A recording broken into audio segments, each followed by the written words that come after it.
हर हर महादेव।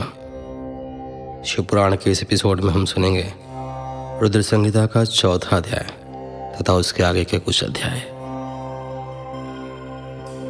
चौथे अध्याय में पढ़ने को मिलता है नारद जी का भगवान विष्णु को शाप देना। ऋषि बोले, हे सूत जी, रुद्रगणों के चले जाने पर नारद जी ने क्या किया और वे कहाँ गए, इस सब के बारे में भी हमें बताइए।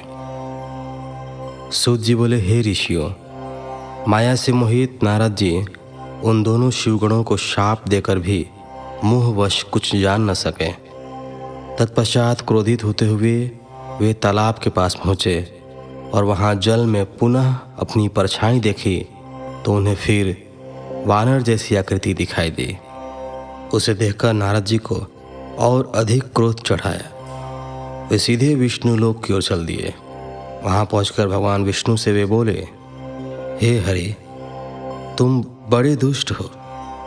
अपने कपट से विश्व को मोहने वाले तुम दूसरों को सुखी होता नहीं देख सकते। तभी तो तुमने सागर मंथन के समय मोहिनी का रूप धारण कर दैत्यों से अमृत का कलश छीन लिया था और उन्हें अमृत की जगह मदिरा पिलाकर पागल बना दिया था। यदि उस समय भगवान शंकर दया करके विष को न पीते तो तुम्हारा सारा कपट प्रकट हो जाता। तुम्हें कपटपूर्ण चालें अधिक प्रिय हैं। भगवान महादेव जी ने ब्राह्मणों को सर्वोपरि बताया है। आज तुम्हें मैं ऐसी सीख दूंगा जिससे तुम फिर कभी भी ऐसा कार्य नहीं कर सकोगे। अब तक तुम्हारा किसी शक्तिशाली मनुष्य से पाला नहीं पड़ा है, इसलिए तुम निडर बने हुए हो, परंतु अब तुम्हें तुम्हारी करनी का पूरा फल मिलेगा। माया मोहित नारद जी क्रोध से खिन्न थे। वे भगवान विष्णु को शाप देते हुए बोले, विष्णु, तुमने स्त्री के लिए मुझे व्याकुल किया है। तुम सभी को मोह में डालते हो। तुमने राजा का रूप धारण करके मुझे छला था, इसलिए मैं तुम्हें शाप देता हूँ कि तुम्हारे जिस रूप ने कपटपूर्वक मुझे छला है, तुम्हें वही रूप मिले। तुम राजा होगे और इसी तरह स्त्री का वियोग भोगोगे जिस तरह मैं भोग रहा हूँ। तुमने जिन वानरों के समान मेरी आकृति बना दी है, वही वानर तुम्हारी सहायता करेंगे। तुम दूसरों को स्त्री वियोग का दुख देते हो, इसलिए तुम्हें भी यही दुख भोगना पड़े। तुम्हारी स्थिति अज्ञान से मोहित मनुष्य जैसी हो जाएगी। अज्ञान से मोहित नारद जी का शाप विष्णु भगवान ने स्वीकार कर लिया। तत्पश्चात उन्होंने महालीला करने वाली मोहिनी माया को समाप्त कर दिया। माया के जाते ही नारद जी का खोया हुआ ज्ञान लौट आया और उनकी बुद्धि पहले की तरह हो गई। उनकी सारी व्याकुलता चली गई तथा मन में आश्चर्य उत्पन्न हो गया। यह सब जानकर नारद जी बहुत पछताने लगे और अपने मन को धिक्कारते हुए भगवान विष्णु के चरणों में गिर पड़े और उनसे क्षमा मांगने लगे। नारद जी कहने लगे कि मैंने अज्ञानवश होकर और माया के कारण आपको जो शाप दे दिया है वह झूठा हो जाए। भगवान, मेरी बुद्धि खराब हो गई थी जो मैंने आपके लिए बुरे वचन अपनी जबान से निकाले। मैंने बहुत बड़ा पाप किया है। हे प्रभु, मुझ पर कृपा कर मुझे ऐसा कोई उपाय बताइए जिससे मेरा सारा पाप नष्ट हो जाए। कृपया मुझे प्रायश्चित का तरीका बताइए। तब श्री विष्णु ने उन्हें उठाकर मधुर वाणी में कहा, हे महर्षि, आप दुखी न हो। आप मेरे श्रेष्ठ भक्त हैं, इसमें कोई संदेह नहीं है। नारद जी, आप चिंता मत कीजिए। आप परम धन्य हैं। आपने अहंकार के वशीभूत होकर भगवान शिव की आज्ञा का पालन नहीं किया था, इसलिए उन्होंने ही आपका गर्भ नष्ट करने के लिए यह लीला रची थी। वे निर्गुण और निर्विकार हैं और सत्य, रज और तम आदि गुणों से परे हैं। उन्होंने अपनी माया से ब्रह्मा, विष्णु और महेश तीनों रूपों को प्रकट किया है। निर्गुण अवस्था में उन्हीं का नाम शिव है। वे ही परमात्मा, महेश्वर, परब्रह्म, अविनाशी, अनंत और महादेव नामों से जाने जाते हैं। उन्हीं की आज्ञा से ब्रह्मा जी जगत के सृष्टा हुए हैं। मैं तीनों लोकों का पालन करता हूँ और शिव जी रुद्र रूप में सबका संहार करते हैं। वे शिव स्वरूप सबके साक्षी हैं। वे माया से भिन्न और निर्गुण हैं। वे अपने भक्तों पर सदा दया करते हैं। मैं तुम्हें समस्त पापों का नाश करने वाला, भोग एवं मोक्ष प्रदान करने वाला उपाय बताता हूँ। अपने सारे शंकों एवं चिंताओं को त्याग कर भगवान शंकर की यश और कीर्ति का गुणगान करो और सदा अनन्य भाव से शिवजी के शतनाम स्तोत्र का पाठ करो, उनकी उपासना करो तथा प्रतिदिन उनकी पूजा अर्चना करो। जो मनुष्य शरीर, मन और वाणी द्वारा भगवान शिव की उपासना करते हैं उन्हें पंडित या ज्ञानी कहा जाता है। जो मनुष्य शिव जी की भक्ति करते हैं उन्हें संसार रूपी भवसागर से तत्काल मुक्ति मिल जाती है। जो लोग पाप रूपी दावानल से पीड़ित हैं उन्हें शिव नाम रूपी अमृत का पान करना चाहिए। वेदों का पूर्ण ज्ञान प्राप्त करने के पश्चात ही ज्ञानी मनुष्यों ने शिव जी की पूजा को जन्म मरण रूपी बंधनों से मुक्त होने का सर्वश्रेष्ठ साधन बताया है।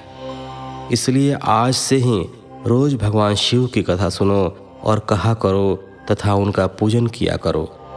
अपने हृदय में भगवान शिव के चरणों की स्थापना करो तथा उनके तीर्थों में निवास करते हुए उनकी स्तुति कर उनका गुणगान करो।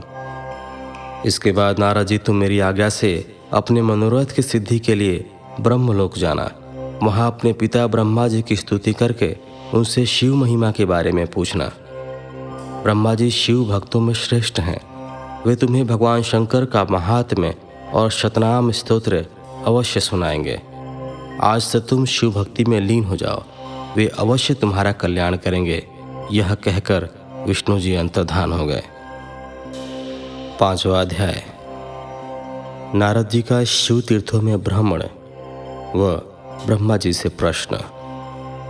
सूत जी बोले, महर्षियों, भगवान श्री हरि के अंतर्धान हो जाने पर मुनिश्रेष्ठ नारद शिवलिंगों का भक्तिपूर्वक दर्शन करने के लिए निकल गए। इस प्रकार भक्ति मुक्ति देने वाले अनेक शिवलिंगों के उन्होंने दर्शन किए।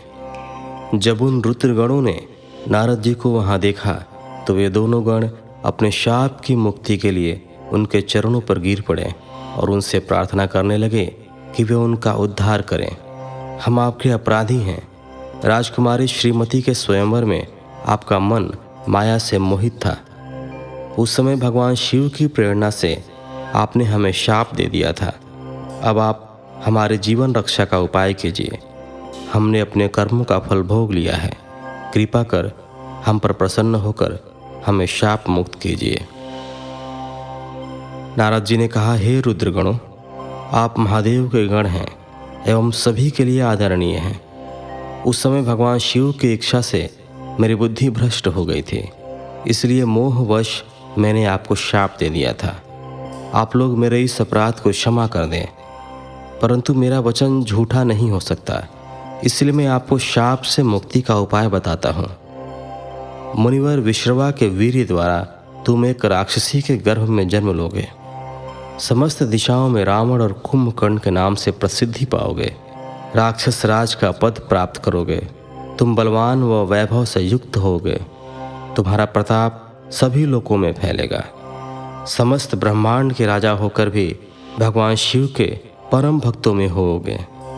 भगवान शिव के ही दूसरे स्वरूप श्री विष्णु के अवतार के हाथों से मृत्यु पाकर तुम्हारा उद्धार होगा तथा फिर अपने पद पर प्रतिष्ठित हो जाओगे। सूत जी कहने लगे कि इस प्रकार नारद जी का कथन सुनकर वे दोनों रुद्रगण प्रसन्न होते हुए वहां से चले गए और नारद जी भी आनंद से सराबोर हो मन ही मन शिव जी का ध्यान करते हुए शिव तीर्थों का दर्शन करने लगे। इसी प्रकार भ्रमण करते करते वे शिव की प्रिय नगरी काशीपुरी में पहुँचे और काशीनाथ का दर्शन कर उनकी पूजा उपासना की। श्री नारद जी शिव जी की भक्ति में डूबे उनका स्मरण करते हुए ब्रह्मलोक को चले गए। वहां पहुंचकर उन्होंने ब्रह्मा जी को आदरपूर्वक नमस्कार किया और उनकी स्तुति करने लगे। उस समय उनका हृदय शुद्ध हो चुका था और उनके हृदय में शिव जी के प्रति भक्ति भावना ही थी और कुछ नहीं। नारद जी बोले, हे पितामह, आप तो परब्रह्म परमात्मा के स्वरूप को अच्छी प्रकार से जानते हो। आपकी कृपा से मैंने भगवान विष्णु के महात्म्य का ज्ञान प्राप्त किया है एवं भक्ति मार्ग, ज्ञान मार्ग तपो मार्ग, दान मार्ग तथा तीर्थ मार्ग के बारे में जाना है, परंतु मैं शिव तत्व के ज्ञान को अभी तक नहीं जान पाया हूँ। मैं उनकी पूजा विधि को भी नहीं जानता हूँ। अतः अब मैं उनके बारे में सभी कुछ जानना चाहता हूँ। मैं भगवान शिव के विभिन्न चरित्रों, उनके स्वरूप तथा वे सृष्टि के आरंभ में, मध्य में किस रूप में थे, उनकी लीलाएं कैसी होती हैं और प्रलय काल में भगवान शिव कहाँ निवास करते हैं, उनका विवाह तथा उनके पुत्र कार्तिकेय के जन्म आदि की कथाएं मैं आपके श्रीमुख से सुनना चाहता हूँ।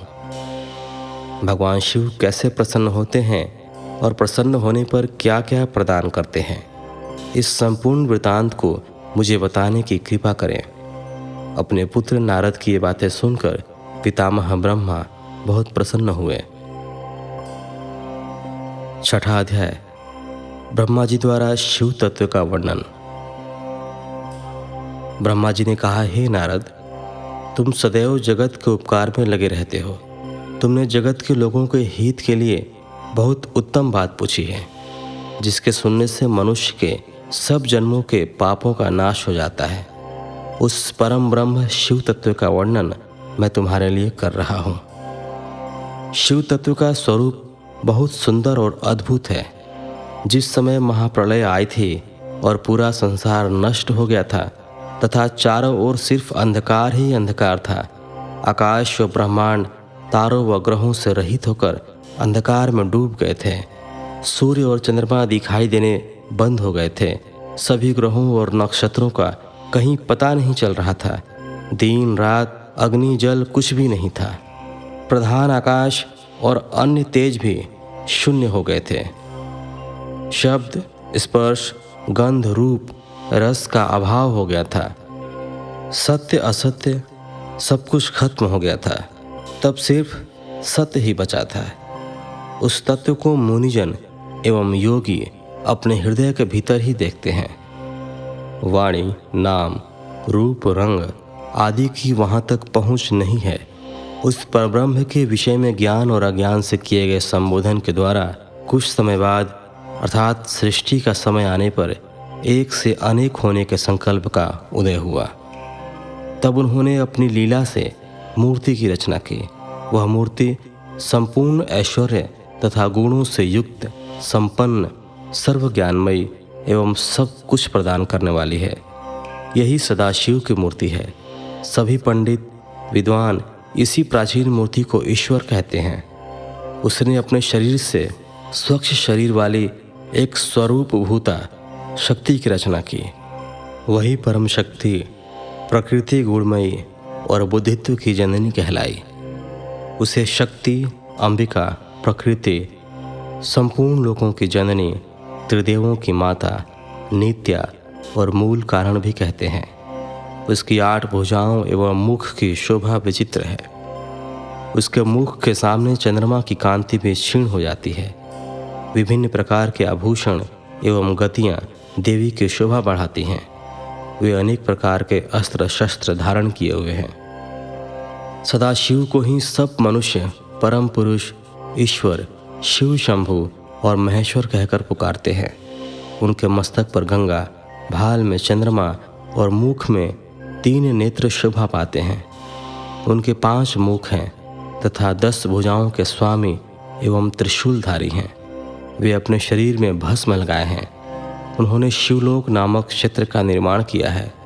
यह परम पावन स्थान काशी नाम से जाना जाता है। यह परम मोक्षदायक स्थान है। इस क्षेत्र में परमानंद रूप शिव पार्वती सहित निवास करते हैं। शिव और शिवा ने प्रलय काल में भी उस स्थान को नहीं छोड़ा, इसलिए शिवजी ने इसका नाम आनंद वन रखा है। एक दिन आनंद वन में घूमते समय शिव शिवा के मन में किसी दूसरे पुरुष की रचना करने की इच्छा हुई। तब उन्होंने सोचा कि इसका भार किसी दूसरे व्यक्ति को सौंपकर हम यहीं काशी में विराजमान रहेंगे। ऐसा सोचकर उन्होंने अपने वाम भाग के 10वें अंग पर अमृत मल दिया, जिससे एक सुंदर पुरुष वहाँ प्रकट हुआ, जो शांत और सत्व गुणों से युक्त एवं गंभीरता का अथाह सागर था। उसकी कांति इंद्रनील मणि के समान श्याम थी।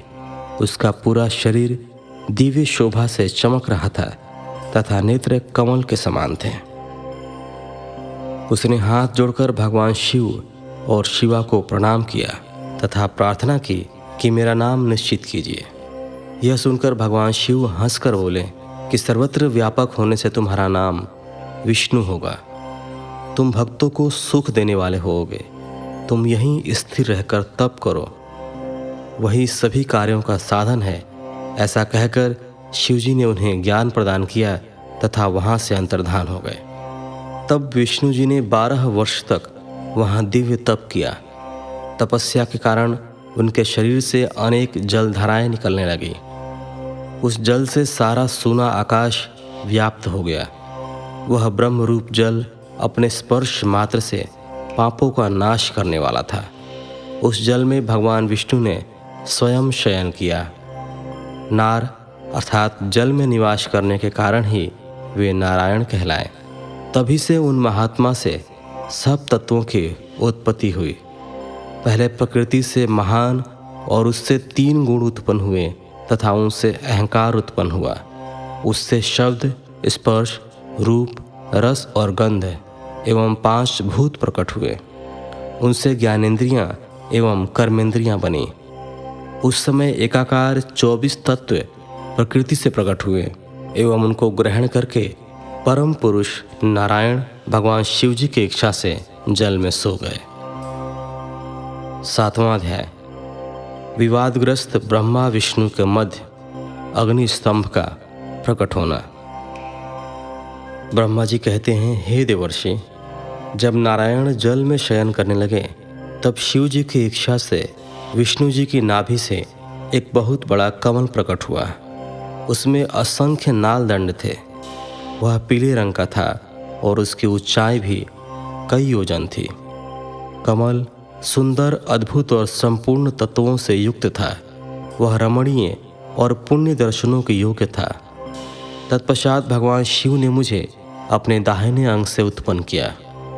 उन महेश्वर ने अपनी माया से मोहित कर नारायण देव के नाभि कमल में मुझे डाल दिया और लीलापूर्वक मुझे प्रकट किया। इस प्रकार उस कमल से पुत्र के रूप में मुझे जन्म मिला। मेरे 4 मुख लाल मस्तक पर त्रिपुण धारण किए हुए थे। भगवान शिव की माया से मोहित होने के कारण मेरी ज्ञान शक्ति बहुत दुर्लभ हो गई थी और मुझे कमल के अतिरिक्त और कुछ भी दिखाई नहीं दे रहा था। मैं कौन हूँ, कहाँ से आया हूँ, मेरा कार्य क्या है, मैं किसका पुत्र हूँ, किसने मेरा निर्माण किया है। कुछ इसी प्रकार के प्रश्नों ने मुझे परेशानी में डाल दिया था। कुछ क्षण बाद मुझे बुद्धि प्राप्त हुई और मुझे लगा कि इसका पता लगाना बहुत सरल है। इस कमल का उद्गम स्थान इस जल में नीचे की ओर है और इसके नीचे मैं उस पुरुष को पा सकूंगा जिसने मुझे प्रकट किया है। यह सोचकर एक नाल को पकड़कर मैं 100 वर्षों तक नीचे की ओर उतरता रहा, परंतु फिर भी मैंने कमल की जड़ को नहीं पाया। इसलिए मैं पुनः ऊपर की ओर बढ़ने लगा। बहुत ऊपर जाने पर भी कमल कोश को नहीं पा सका। तब मैं और अधिक परेशान हो गया। उसी समय भगवान शिव की इच्छा से मंगलमयी आकाशवाणी प्रकट हुई। उस वाणी ने कहा, तपस्या करो। उस आकाशवाणी को सुनकर अपने पिता का दर्शन करने हेतु मैंने तपस्या करना आरंभ कर दिया और 12 वर्ष तक घोर तपस्या की।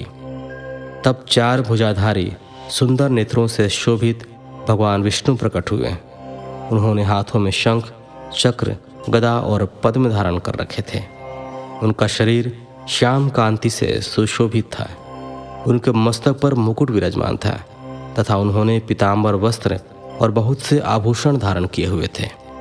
वे करोड़ों कामदेवों के समान मनोहर दिखाई दे रहे थे और सांवली व सुनहरी आभा से शोभित थे। उन्हें वहां देखकर मुझे बहुत हर्ष व आश्चर्य हुआ। भगवान शिव की लीला से हम दोनों में विवाद छिड़ गया कि हम में बड़ा कौन है। उसी समय हम दोनों के बीच एक ज्योतिर्मय लिंग प्रकट हो गया। हमने उसका पता लगाने का निश्चय किया। मैंने ऊपर की ओर और विष्णु जी ने नीचे की ओर उस स्तंभ के आरंभ और अंत का पता लगाने के लिए चलना आरंभ किया, परंतु हम दोनों को उस स्तंभ का कोई और छोर नहीं मिला। थक कर हम दोनों अपने उसी स्थान पर आ गए। हम दोनों ही शिव जी की माया से मोहित थे। श्री हरि ने सभी ओर से परमेश्वर शिव को प्रणाम किया। ध्यान करने पर भी हमें कुछ ज्ञात न हो सका। तब मैंने और श्री हरि ने अपने मन को शुद्ध करते हुए अग्नि स्तंभ को प्रणाम किया। हम दोनों कहने लगे, महाप्रभु, हम आपके स्वरूप को नहीं जानते। आप जो भी हैं, हम आपको नमस्कार करते हैं। आप शीघ्र ही हमें अपने असली रूप में दर्शन दें। इस प्रकार हम दोनों अपने अहंकार को भूलकर भगवान शिव को नमस्कार करने लगे। ऐसा करते हुए 100 वर्ष बीत गए। तो इस एपिसोड में आपने सुना अध्याय संख्या 4, 5, 6 एवं 7। तो फिलहाल इस एपिसोड में इतना ही। मिलते हैं आपसे अगले एपिसोड में। तब तक के लिए धन्यवाद। हर हर महादेव।